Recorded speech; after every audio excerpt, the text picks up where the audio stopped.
Karibu mtazamaji wa The World News katika kipindi hiki cha ulimwengu wa siasa. Tunabaki Afrika huko Benin ambapo mchana wa leo jeshi limetangaza kuiondoa serikali.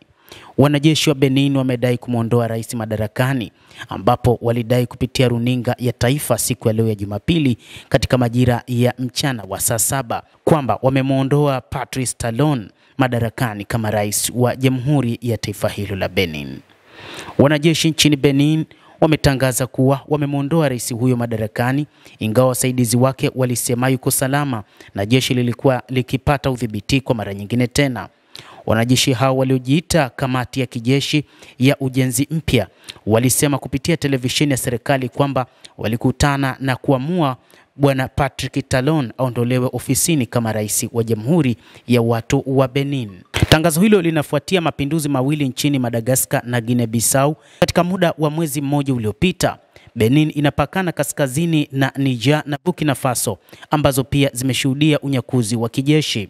Ubalozi wa Ufaransa ulisema kupitia ukurasa wake wa X kwamba milio ya risasi imeripotiwa kwenye eneo la Camp Guazo karibu na makazi rasmi ya rais katika mji mkuu wa kiuchumi. Iliwataka raia wa Ufaransa kusalia ndani kwa usalama. Msafara wa Talon ulisema Talon ambaye amekuwa rais wa taifa hilo la Afrika Magharibi kwa miaka 10 anatazamiwa kuachia ngazi mwezi Aprili, yuko salama. Hili ni kundi dogo la watu wanaodhibiti televisheni pekee. Jeshi la kawaida linapata udhibiti kwa mara nyingine. Jiji na nchi ziko salama kabisa, ofisi yake iliambia gazeti la AFP. Historia ya kisiasa ya Benin imekuwa na mapinduzi kadhaa na majaribio ya mapinduzi.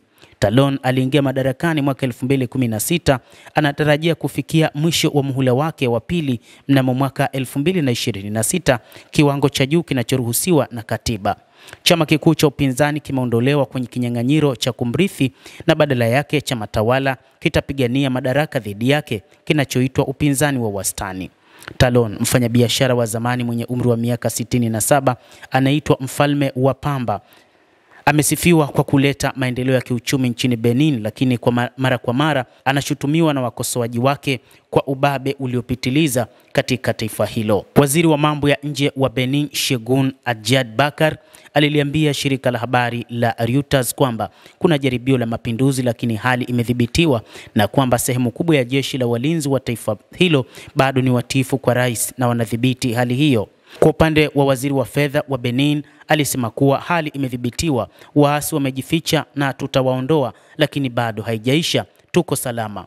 Ubalozi wa Marekani mjini Cotonou uliwataka raia wa Marekani nchini humo kuepuka maeneo yenye vurugu karibu na makao ya rais. Mtazamaji, endelea kutufuatilia, tutaendelea kukufahamisha ni nini ambacho kinaendelea huko Benin. Je, wanaotaka kufanya mapinduzi wamefanikiwa ama ni nini ambacho kimejiri zaidi? Na je, wameshindwa kabisa kufanya mapinduzi hayo kutokana na ukubwa wa jeshi la serikali? Endelea kuwa nasi, tutakufahamisha kwa mapana.